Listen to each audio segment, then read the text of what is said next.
Le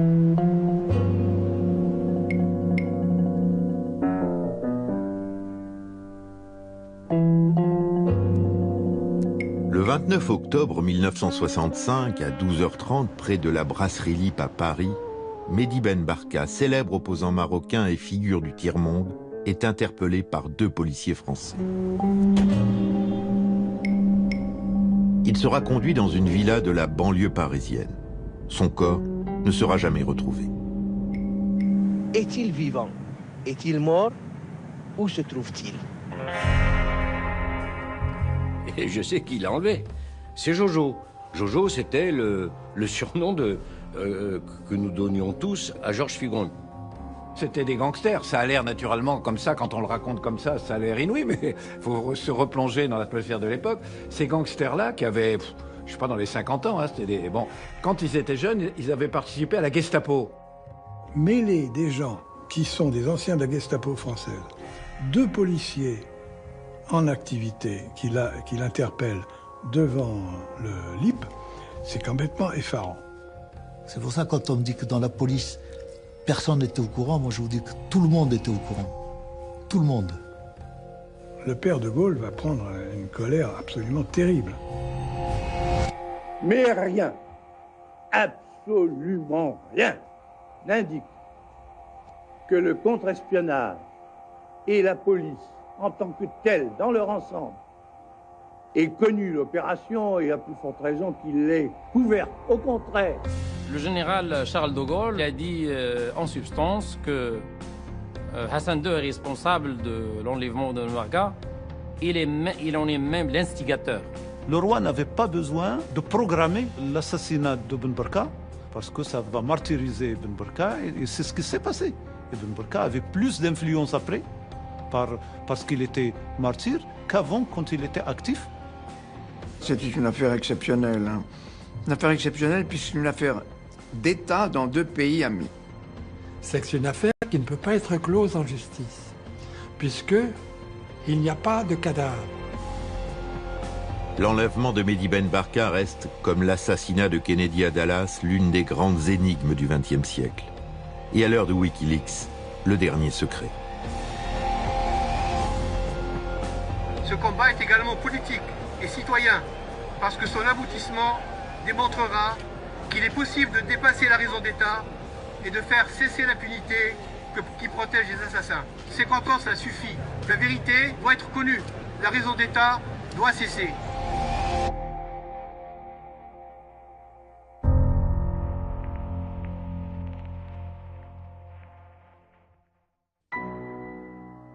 Au moment de son enlèvement, Mehdi Ben Barka n'est pas un inconnu. Il est le leader du tiers-monde le plus en vue cette année-là, une sorte de Che Guevara arabe.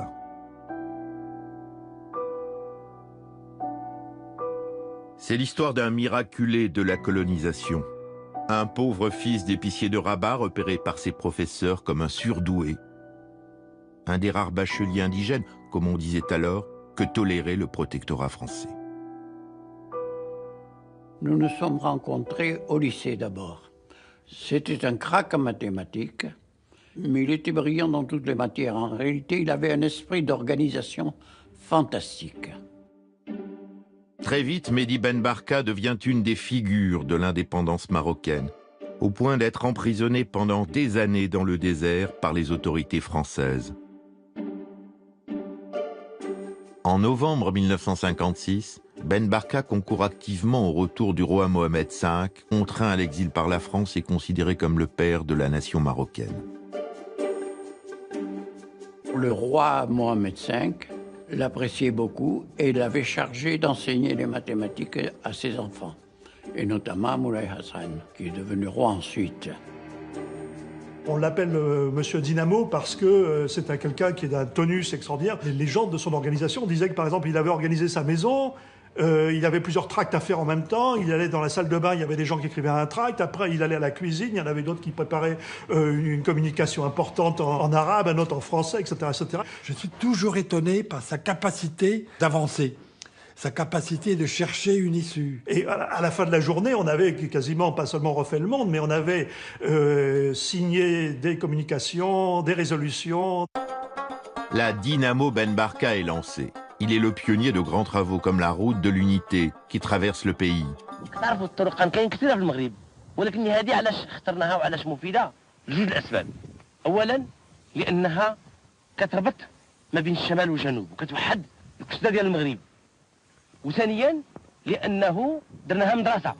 Et pendant ce temps, sa popularité grandit parmi les Marocains. En 1961, la mort subite de Mohamed V, dont il fut le protégé, est un tournant. L'héritier, Hassan II, son ancien élève en mathématiques, se méfie de lui. Mehdi Ben Barka rêvait d'une monarchie sur le modèle anglais, c'est-à-dire d'une démocratie dirigée toujours par le roi. Il n'était pas contre le roi du tout, mais il voulait que le peuple ait droit à la parole. Ben Barka, il veut les jeunes, il veut l'école, il veut l'instruction, il veut l'école pour tous. Donc c'était quelqu'un de modeste, fondamentalement modeste. Cela dit, on ne va pas faire de lui un ange, c'était quelqu'un qui aimait le pouvoir. Hassan II avait peur de son influence, il ne voulait surtout pas abandonner le moindre des pouvoirs. Il voulait continuer à régner en roi absolu. Ben Barka faisait la route Rabat-Casa et sa voiture a été renversée par une voiture de la police, on le sait maintenant, et il a été blessé assez gravement à la nuque. Un banal accident de la circulation pour la police marocaine. L'enquête n'aboutira jamais. Mais déjà on évoque un attentat fomenté par les services du ministre de l'Intérieur, le redoutable général Oufkir, et son adjoint, le colonel Dlimi. Plus tard, quelqu'un a entendu le général Dlimi insulter celui qui a été l'opérateur. Il lui a dit qu'il fallait finir le travail. En 1964, le roi Hassan II le condamne à mort lors d'un procès de type stalinien. Mehdi Ben Barka est contraint à rester en exil. Il devient alors le commis voyageur de la Révolution, comme l'écrira le journaliste Jean Lacouture.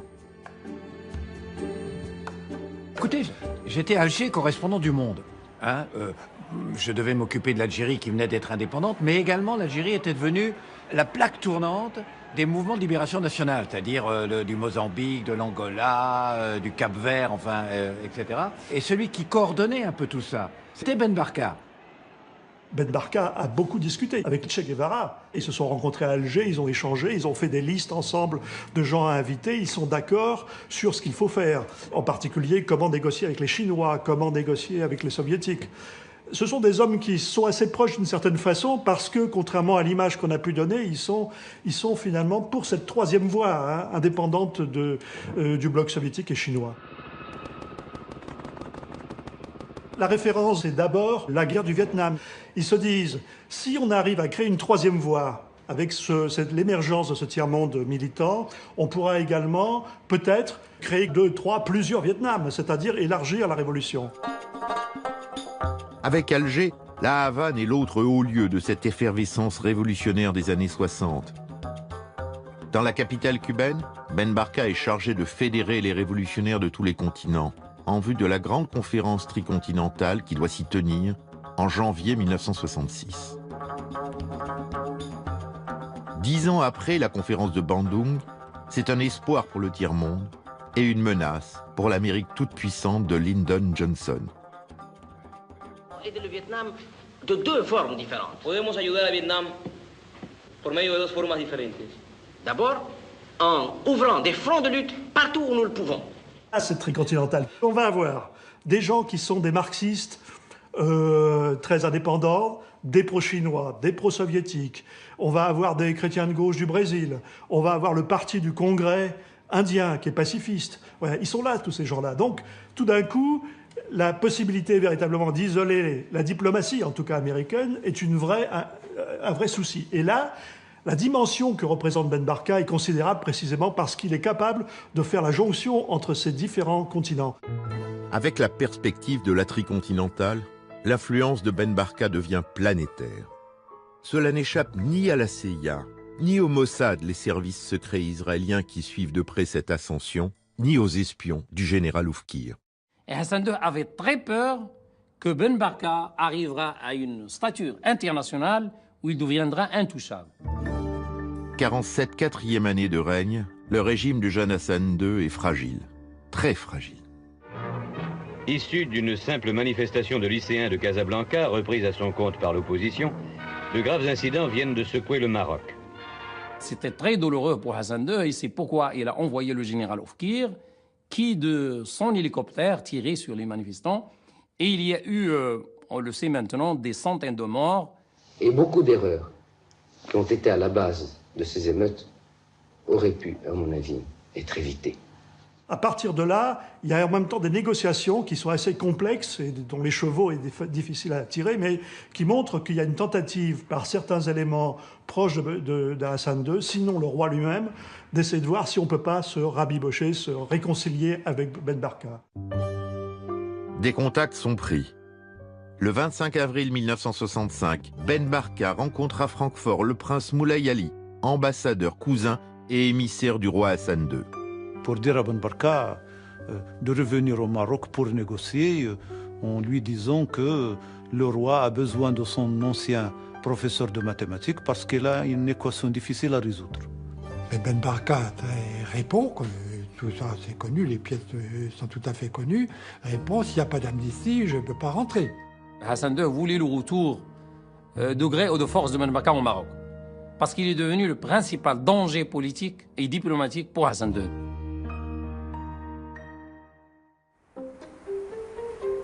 Selon cet historien, pour les Marocains, faire revenir Ben Barka semble être devenu une véritable obsession. Si on ne peut pas le faire revenir pacifiquement, on le fera par la force. Le général Oufkir est à la manœuvre, avec le colonel Dlimi et un commissaire de police, un dénommé Chtouki. Oufkir est un ancien de l'armée française. Il a ses entrées à Paris. Parmi ses interlocuteurs, le ministre de l'Intérieur, Roger Frey, son ami et un proche du ministre, Pierre Lemarchand, député gaulliste, coordinateur des basses œuvres du régime et à la tête des groupes de barbouzes qui ont combattu l'OS en Algérie. Il n'y a pas un comité central et un bureau politique des barbouzes. Il y a des gens qui recrutent. Le Marchand, c'était le recruteur des barbouzes truands. Le Marchand était protégé, on peut le dire, par Roger Frey, le ministre de l'Intérieur à l'époque. Le député Lemarchand va jouer un rôle crucial dans le piège qui est tendu à Ben Barka. Et ces voyous, on leur demande de faire quoi? Ce que la police refuse de faire. Et donc, des cochonneries, quoi. Bon, des assassinats, des enlèvements... C'est ainsi que Lemarchand propose aux Marocains de faire appel à une équipe qu'il connaît bien, le célèbre gang des tractions avant. C'est une bande très célèbre de Pigalle qui est emmenée par Joatia, célèbre gangster, au demeurant sympathique, d'ailleurs. Mais enfin, chevronné. Bien habillé, costume, cravate et tout. Ils avaient tous la chevalière, là. Ils se grattaient toujours l'oreille pour savoir qu'ils avaient une chevalière. Joatia, le légendaire Joatia, ancien résistant, déporté et honorable correspondant de la police française, n'a-t-il pas fait des merveilles? En 1963, à la demande des gaullistes, il a fait kidnapper en Allemagne le colonel Argout, chef de l'OS, qui menaçait le régime du général de Gaulle. Il leur a livré ligoté dans le coffre d'une voiture. Mais cette fois, Joatia, prudent, décline l'opération Ben Barka. En revanche, son équipe, bouche sèche, Leni, Palis et Dubaï, acceptent l'offre de Lemarchand et des Marocains. Bouche sèche avait un passé judiciaire important. Il avait fricoté avec les services de la rue Lauriston. À l'époque, c'était les Français qui travaillaient pour la Gestapo, les voyous. C'était des gens qui travaillaient pour de l'argent. Ils ne travaillaient pas comme ça. Le drapeau, ils n'en avaient rien à foutre. Ils travaillaient pour de l'argent et ils ont fait ça pour de l'argent. Paraît-il qu'il y aurait eu, à l'époque, 100 millions anciens à distribuer. C'est ce que Oufkir aurait promis. Mais comment approcher Ben Barka sans éveiller ses soupçons?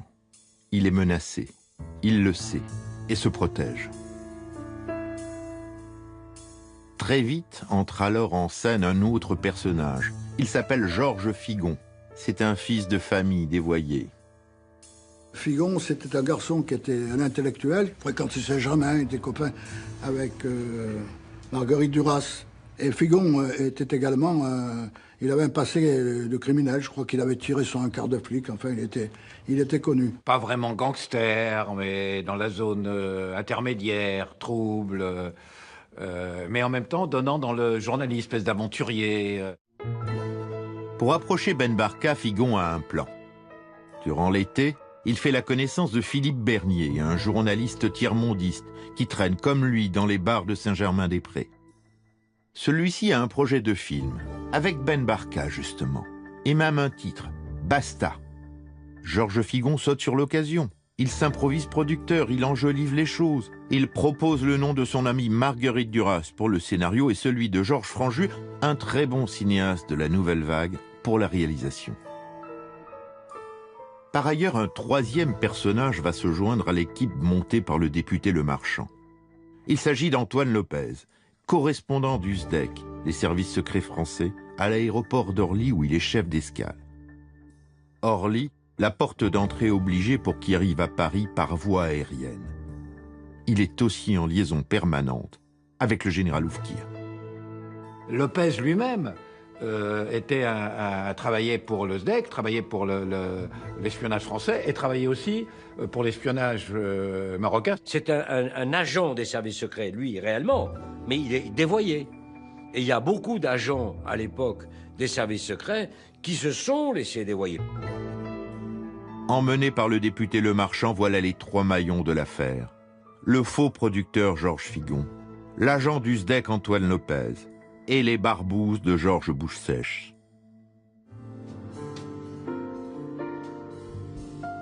Le projet de film Basta est lancé. Ben Barka revoit Figon et Bernier au Caire puis à Genève. Le leader marocain se réjouit de voir se concrétiser ce film sur la colonisation. Il doit être présenté à La Havane en ouverture de la grande conférence tricontinentale. Un rendez-vous est fixé le 29 octobre à 12h30 à la Brasserie Lippe pour une séance de travail.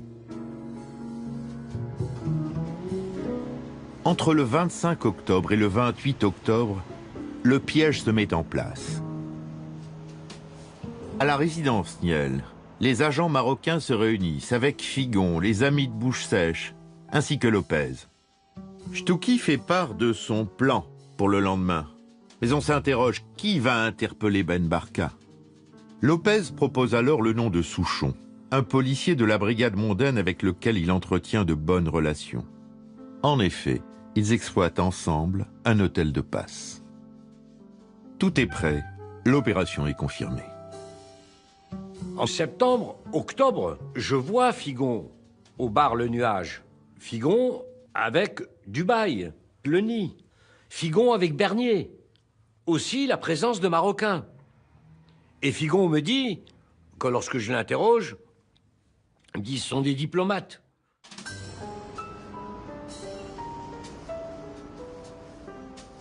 Le vendredi 29 octobre 1965 à 9h, Mehdi Ben Barka atterrit à Orly en provenance de Genève où il réside. Il est tout de suite repéré par Antoine Lopez, le correspondant du SDEC, qui prévient Souchon, son ami policier.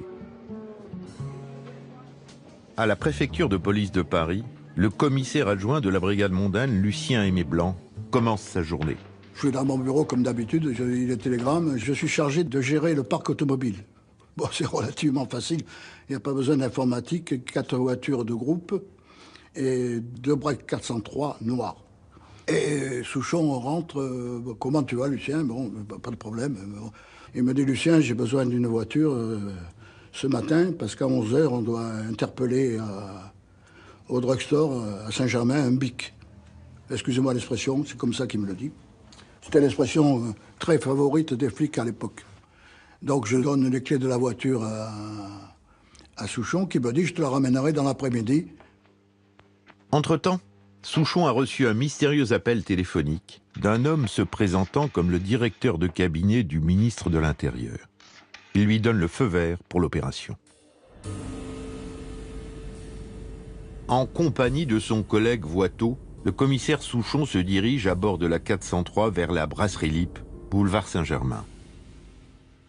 Sur place, portant moustache, postiche et lunettes noires fournies par son ami de la mondaine, l'agent du SDEC Antoine Lopez attend. Une seconde voiture est en embuscade avec à bord les truands Dubaï et Palisse.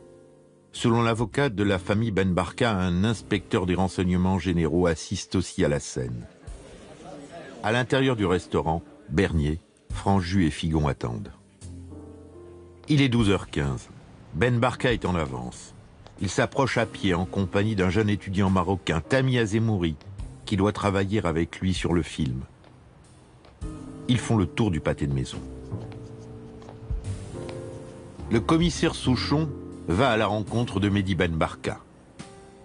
Il lui présente une carte tricolore et lui demande ses papiers. Il écarte Azemouri, prié de circuler.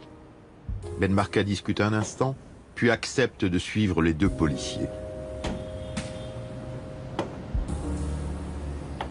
Pourquoi ne se méfie-t-il pas? Lui à qui Fidel Castro disait encore quelques jours plus tôt qu'il était particulièrement menacé. C'est un peu un point inexpliqué, le fait que Ben Barka soit monté tout de suite dans la voiture en voyant la carte du policier français. Donc c'est bien une confiance en quelque sorte. Il se croyait protégé côté français. Et ce qui est sûr, c'est qu'il avait rendez-vous à l'Élysée. D'ailleurs, c'est pourquoi il s'est laissé attirer vers la voiture de la police, parce que les policiers lui ont dit qu'il y a une personnalité politique française qui vous attend très urgemment, et il fallait monter dans la voiture, et il y montait alors qu'il était quand même méfiant. Donc Ben Barka ne s'est pas méfié parce qu'il avait ce rendez-vous à l'Élysée pour le 30 octobre 1965. La voiture démarre. Le commissaire Souchon est au volant. Lopez assis à sa droite, toujours grimé. Ben Barka est à l'arrière, entouré de Leni et de Voiteau. Dans l'autre voiture, Palisse et Dubaï. Seul témoin de la scène, l'étudiant El Azemouri disparaît, effrayé.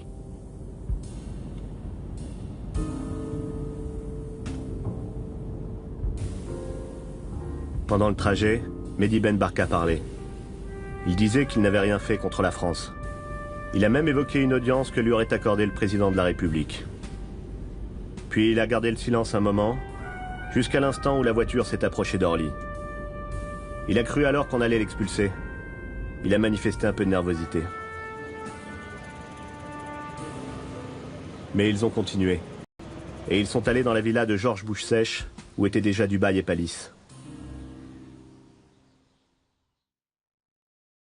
Il est 13h30 le 29 octobre 1965. Le piège s'est refermé sur le Che Guevara arabe. L'AFP à l'époque, Ben Barka a disparu. Ben Barka aurait été enlevé à la sortie de chez Lip. Et tout à coup, il faut que je sache. Il faut absolument que je sache. Et je sais qui l'a enlevé. C'est Jojo. Jojo, c'était le surnom que nous donnions tous à Georges Figon. Le dimanche 31 octobre, Abdelkader Ben Barka, frère de Mehdi, se présente à la préfecture de police pour porter plainte. Est-il vivant? Est-il mort? Où se trouve-t-il? Au 36 quai des Orfèvres, les policiers Voiteau et Souchon sentent que l'affaire est en train de sortir. Ils se font le plus discret possible. Souchon marchait de long en large dans mon bureau qui commençait à avoir l'angoisse. Il disait, mais enfin, j'ai pas fait disparaître Ben Barka, on va le retrouver. Il me disait, Lucien, je pouvais rien, mais il me disait, Lucien, mais on va retrouver Ben Barka, j'ai pas fait disparaître, c'est pas possible. Donc Souchon s'est confié à son directeur Fernet, lequel Fernet n'a pas prévenu le chef de la brigade criminelle, qui est Bouvier, qui est chargé de l'enquête.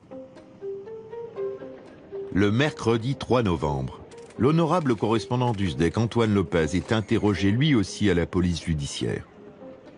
Il raconte l'ensemble de l'opération, en prenant soin de préciser qu'il a agi en informant ses supérieurs. Pour le moment, aucun procès-verbal n'est dressé. Ça fait quand même un peu bizarre. Ça veut dire qu'au SDEC, il y avait des gens qui savaient que Ben Barka se trouvait peut-être à Fontenay-le-Vicomte. Quant à Tami El Azemouri, le jeune étudiant marocain, il a peur et il se terre. Je voudrais savoir simplement si vous avez reconnu monsieur Lopez. Je ne peux absolument rien vous dire. Laissez-moi tranquille. Est-ce que vous avez reconnu monsieur Lopez, oui ou non? C'est la seule chose que je vous demande. Écoutez, attendez qu'on descende d'abord. Et c'est à partir de ce moment-là qu'on sait officiellement que Ben Barka a disparu. Une information contre X est ouverte le 3 novembre 1965. Le juge Louis Ollinger est chargé de mener l'instruction. Mais ni les patrons de la préfecture de police, ni la police judiciaire ne mettent le juge au courant de ce qu'ils savent.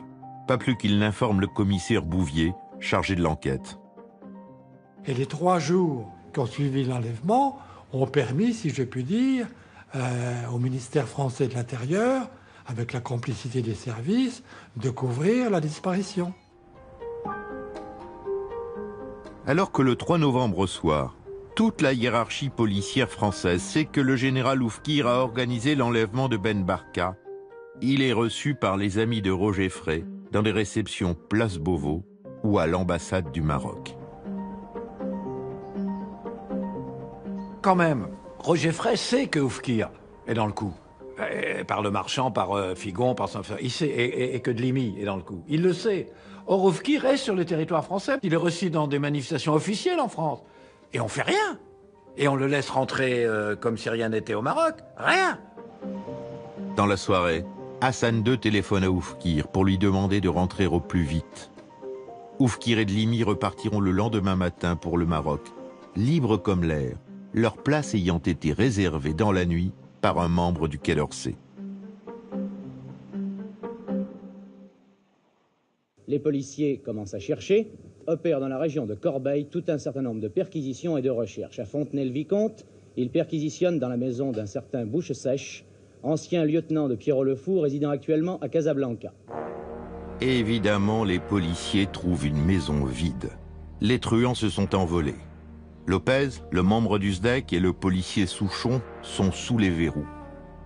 Mais il reste un homme dans la nature, un homme qui sait, un homme aux abois qui réclame argent et passeport.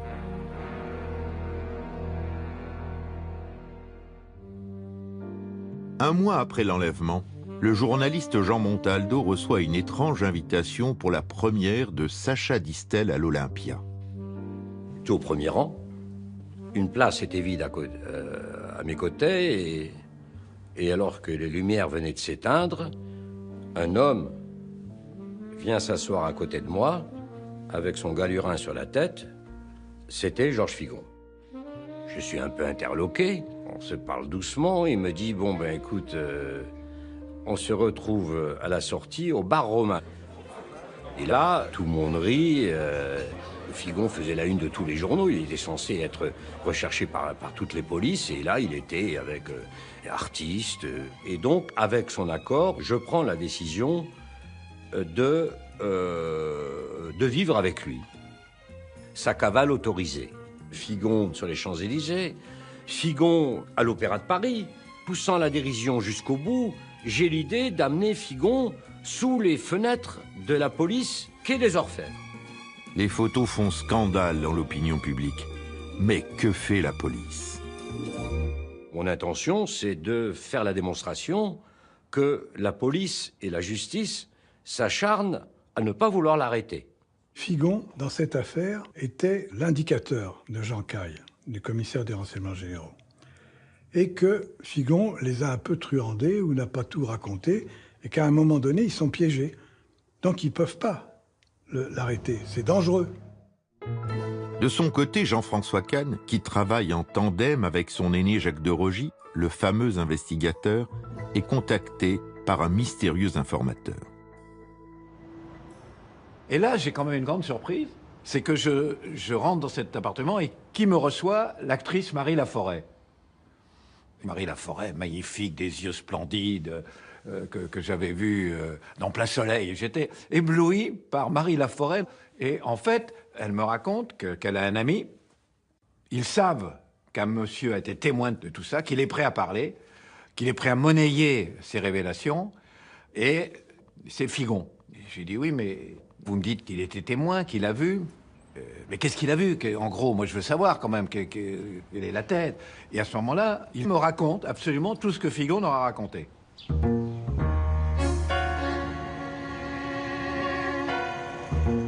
Aussitôt arrivé à Fontenay-le-Vicomte, à la villa de Jojo, Souchon et Voitot sont repartis pour Paris avec Lopez. Ben Barka a été conduit dans une chambre au premier étage. Une chambre très confortable.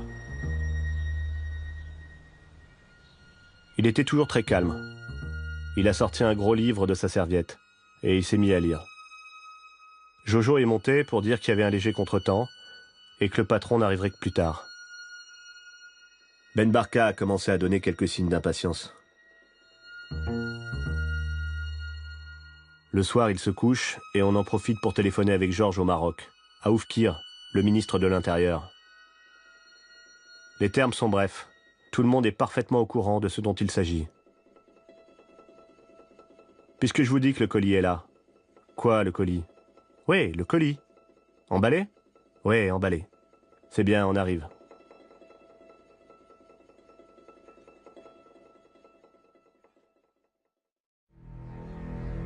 C'est le samedi après-midi que Dlimi arrive. C'est pas tout ça, demande Jojo, mais qu'est-ce qu'on va en faire? Dlimi hésite pas, il est catégorique.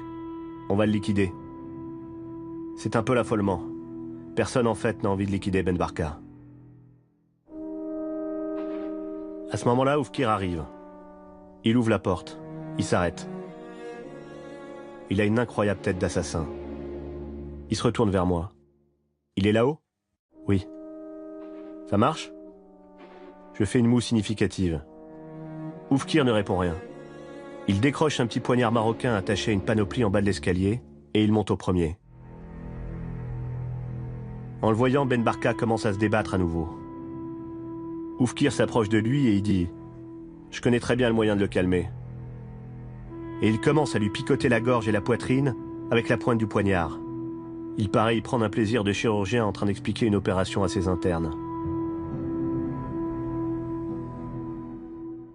Ça, je me souviens vraiment comme si ça se passait encore aujourd'hui du récit.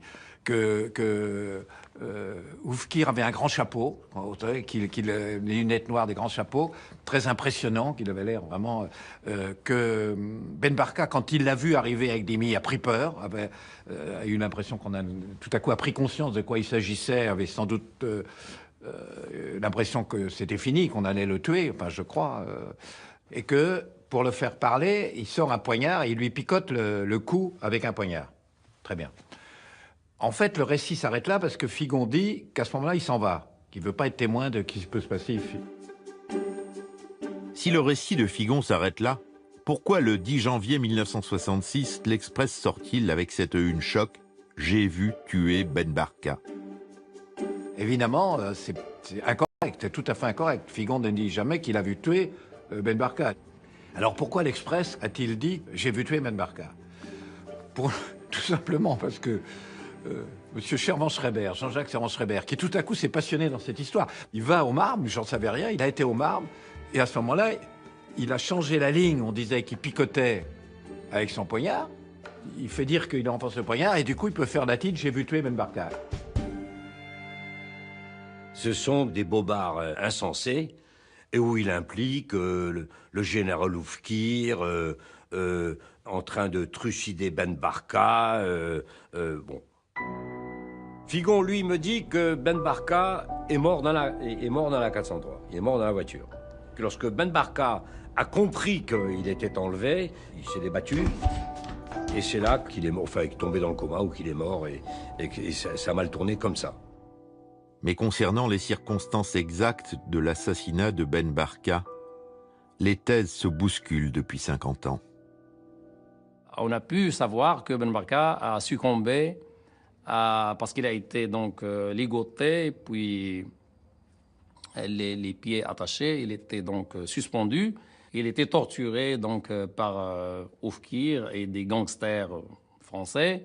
Et il est mort, peut-être qu'on ne voulait pas le tuer, mais en tout cas, il est mort à cause du mauvais traitement qu'il a reçu donc dans la villa de Bouche-Sèche. Ben Barka n'a pas été tué, assassiné, quoi. Il est mort par accident. Ben Barka, il en a marre, il s'est levé, il a dit « j'en ai marre, moi je m'en vais », et Bouche-Sèche l'a frappé. Il a donné un coup de poing, Ben Barka a tapé, il y avait une cheminée avec un marbre dessus, sa tête a heurté le marbre et il est mort. Une rupture des vertèbres. Ça, ce Palis me le raconte. Il était sur place. On ne lui a pas raconté. Il était sur place, il est resté jusqu'à la fin. Ensuite, on a fait une enquête pour essayer de retrouver ce qu'était devenu le corps. On a même eu une information comme quoi il était à Bruxelles, dans une espèce d'entrepôt, etc. J'ai été là-bas, mais non, naturellement, il n'y était pas. Ben Barka est mort. Il embarque dans la voiture plaque diplomatique, il embarque. Et la voiture diplomatique est passée par Villacoublay. Et de là, il est parti au Maroc. On l'a transporté au Maroc.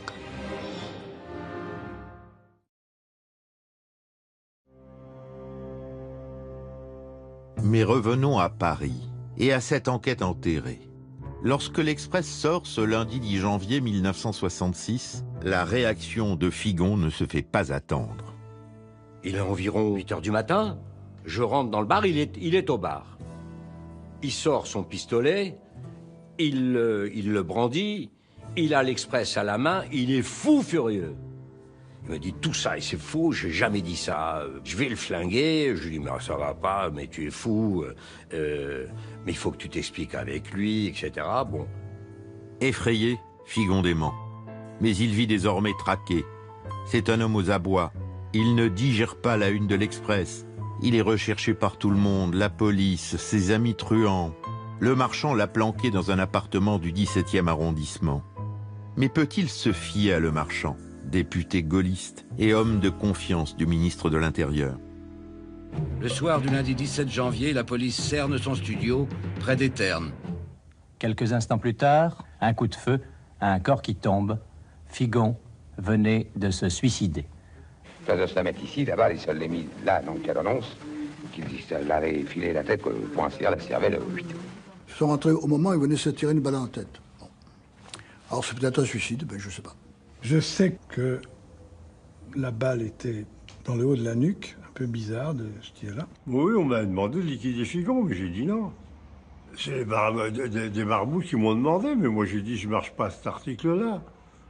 Bah, Figon, quand ils l'ont arrêté, ils ont dit qu'il s'était suicidé, mais ils ont dû le suicider certainement. Hein. Moi, je crois qu'on a tout fait pour qu'il se suicide. C'est-à-dire la façon dont ils ont entouré la maison, l'espèce de pression psychologique et tout. Je crois qu'ils ont tout fait pour qu'il se suicide. Il m'avait dit qu'il ne retournerait pas en prison. Alors, s'est-il ou non suicidé? Figon mort, personne ne confirmera ces accusations. Mais la participation à l'enlèvement de Ben Barka des deux policiers, de l'espion Lopez et des barbouzes fait réagir au plus haut sommet de l'État. De Gaulle a découvert, effaré, quand on voit la façon, le sens de l'État de Gaulle, qu'il avait une partie de sa police qui faisait des extras pour une autre police, pour un autre pays. Il s'agissait des barbouzes, les barbouzes qui étaient directement reliés au plus haut sommet de l'État. Il y avait le ministre de l'Intérieur qui était Roger Frey. Car on sait que Roger Frey passe ses vacances au Maroc avec son ami Oufkir, dans une villa où il succède souvent à Antoine Lopez. Que Roger Frey fréquente le club des vieux de la vieille, au Don Camilo. On y croise des policiers, des truands et les chefs du service d'action civique.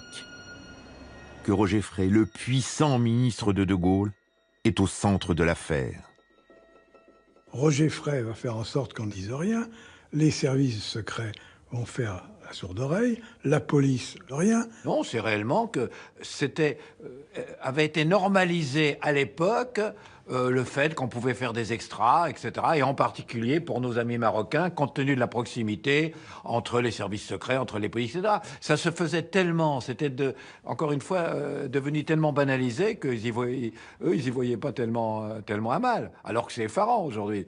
Prenons par ordre d'entrée en scène Pierre le Marchand, chef des barbouzes, recruteur, donneur d'ordre. Au-dessus de lui, le commissaire Caille. Caille, c'était un manipulateur, c'était un homme de confiance de Roger Frey. Et au-dessus du commissaire Caille, les autres policiers. On comprend mieux devant ce qu'il découvre la phrase du général de Gaulle. Ils me prennent pour une bille.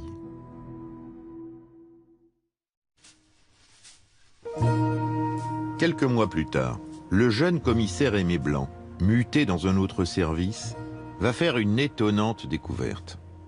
Je tombe sur une liasse d'écoute, et une liasse d'écoute qui est spéciale. On y trouve Bouche-Sèche, on y trouve Figon, Palis, Leny, apparaît également le marchand et Lopez, et il est question de quelqu'un qui doit venir de Suisse. Il s'agit de Ben Barka. Le 23 octobre, si vous voulez, il y a une écoute particulièrement intéressante où Lopez prévient ses complices que le colis, c'est-à-dire Ben Barka, va arriver à Orly et que lui ira le réceptionner. Donc manifestement, le service qui écoutait cette résidentielle était parfaitement au courant de l'enlèvement de Ben Barka. Alors ce que je ne comprends pas, c'est pourquoi ils ne sont pas intervenus. Et s'ils ne sont pas intervenus, ce que je ne comprends pas non plus, c'est pourquoi Ben Barka n'a pas été protégé dès qu'il a mis le pied en France. En 1966, c'est le grand nettoyage. De Gaulle l'a décidé. L'honneur du navire, c'est l'État qui en répond et qui le défend. Et il le fait. Et il le fait en apportant à ses propres services les modifications qui sont relatives à un meilleur fonctionnement. Cela, encore une fois, l'État le fait. Et il continuera de le faire. Que les bons citoyens se rassurent. La préfecture de police est réformée. Le SDEC est placé sous la tutelle du ministère des Armées. Maurice Papon sera démis de ses fonctions de préfet de police. Et Roger Frey, exfiltré du ministère de l'Intérieur. Depuis 7 semaines, le procès des ravisseurs de Mehdi Ben Barka a été la représentation la plus courue de Paris. Ample tragédie aux 100 actes divers où se mêlaient l'intrigue policière, le roman d'espionnage et l'étude de mœurs, la pièce en était arrivée à son dernier acte lorsqu'un coup de théâtre sensationnel amenait la chute du rideau. Dlimi, chef de la sûreté marocaine, l'un des accusés que l'on s'apprêtait à juger par contumace après le procès, venait se constituer prisonnier dans la cour du palais de justice. Après le suspense, c'était la suspension du procès Ben Barka. On arrive tous les deux quai des Orfèvres, où il est accueilli par le directeur de la police judiciaire. Comment vas-tu? Ils se sont embrassés. Ben évidemment, ils se connaissaient. Ce sont deux polices amis. Hein. Alors il lui a expliqué, on fait notre boulot, on ne peut pas faire autrement, mais bon, est-ce que tu as besoin de quelque chose? En tout cas, on a préparé une bouteille de champagne, on a tous bu un verre de champagne. Le procès fut aussitôt ajourné. Et Dlimi sera relaxé 7 mois plus tard. J'avais demandé à être entendu comme témoin. On m'avait fait attendre pendant plusieurs heures. La réponse qui me fut faite, plusieurs heures après, par l'huissier de la cour d'assises, Monsieur Montaldo, la cour d'assises refuse de vous entendre. On ne voulait pas remonter à l'origine du crime. L'origine du crime, c'est le réseau de Barbouze. C'est le réseau criminel qui avait été constitué au sommet de l'État et qui touchait directement, non le général de Gaulle, parce qu'évidemment, le général de Gaulle se lavait les mains de tout ça, mais son entourage. Un grand procès, 37 audiences, 200 témoins. Lorsque le rideau tomba, lorsqu'on évacua le public, on ne savait toujours pas par qui M. Mehdi Ben Barka avait été enlevé, ni pourquoi. L'affaire Ben Barka provoque la rupture des relations diplomatiques avec la France. Il y avait rappel des ambassadeurs et rupture des relations diplomatiques entre la France et le Maroc, ça ne s'était jamais vu. L'affaire avait fait un bruit à l'échelle mondiale. On n'imagine pas le retentissement de cette affaire et le mal que ça a pu faire à la France, hein, tout de même. Des policiers français qui enlèvent un leader marocain devant le Chez Libre, c'est-à-dire au cœur de Paris, et à l'heure du déjeuner, en plein jour, hein, c'est quand même quelque chose d'assez scandaleux. Le roi du Maroc était véritablement scandalisé, outragé. C'est une question d'honneur pour lui, l'affaire Ben Barka. Le général Charles de Gaulle a dit en substance que Hassan II est responsable de l'enlèvement de Ben Barka. Il en est même l'instigateur. Le roi du Maroc m'a parlé de l'affaire, combien c'était outrageant pour le Maroc. C'était un homme qui m'a paru d'abord très fin politique, très habile. Je ne vois pas vraiment l'intérêt qu'avait le Maroc soit éliminé, soit enlevé Ben Barka. D'ailleurs, à quelle fin? C'est toujours ça le problème. À quelle fin? Après mars 64, la répression dans les rues de Casablanca, c'est la liquidation de Ben Barka qui est mise en train. Ben Barka était sur une ligne de remettre en cause la légitimité de la monarchie telle qu'elle était. Donc évidemment, c'était un danger considérable. C'était une lutte pour le pouvoir. Quelqu'un très fier d'être d'origine populaire, qui est Ben Barka, et l'autre en face de lui très fier de son origine princière. Donc pour Hassan II, c'était soit moi, soit lui. Le roi n'avait pas besoin de programmer l'assassinat de Ben Barka, parce que ça va martyriser Ben Barka, et c'est ce qui s'est passé. Et Ben Barka avait plus d'influence après, parce qu'il était martyr, qu'avant, quand il était actif. L'hypothèse la plus crédible, c'est que si on a voulu à Ben Barka, c'est au niveau de son rôle international. Il était en train de fonder la tricontinentale. Il avait une influence sur les révolutionnaires de l'époque d'Afrique, d'Asie et d'Amérique latine. Ses positions étaient claires contre les États-Unis, contre l'impérialisme en général. On lui avait dit, attention, les services américains te suivent à la trace. Alors on voit arriver les dépêches, par exemple, des stations de la CIA un peu partout qui disent, attention, il est parti là, il a pris un avion à telle heure, il est allé, par exemple, il a voulu aller en Indonésie, mais comme il y a eu le coup d'État, il a dû faire demi-tour et se retrouver en Afrique. C'est cette posture internationale qui dérangeait plus que l'opposant marocain. Que les services secrets marocains, à travers Oufkir, ont été mis à contribution avec d'autres services, ça reste plausible. On a pu imaginer que le général Oufkir, que le colonel Limi, que ces gens-là aient directement rendu un service aux Américains, mais c'était aussi leur service à eux. Señor Madi Ben Barka, presidente del comité preparatorio de la primera conferencia tricontinental. Dans l'année 65, se sont passés un certain nombre d'événements dans lesquels des éléments importants, qui sont des gens qui soutiennent le projet tricontinental, ne sont plus présents. Je veux parler de Ahmed Ben Bella, qui a été renversé en juin 65, où le colonel Boumediene a pris le pouvoir. Il y a eu le coup d'État en Indonésie, aidé par la CIA, en tout cas, il y a près de 500 000 morts. Et plus tard, il y a également la disparition de l'autre grand organisateur de la tricontinentale, Che Guevara.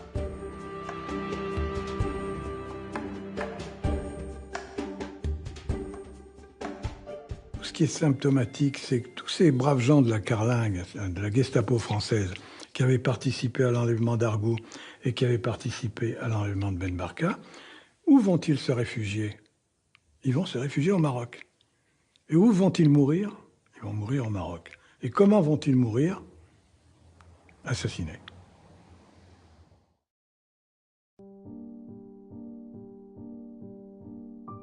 Depuis 1966, 9 juges d'instruction se sont succédés côté français. Les derniers, le juge Parlos et le juge Ramael, ont essayé de relancer les commissions rogatoires internationales et de faire entendre les derniers acteurs de l'affaire encore vivants au Maroc. Sans succès. Un demi-siècle après, la raison d'État, les raisons d'État, font toujours obstacle à la vérité et à la justice.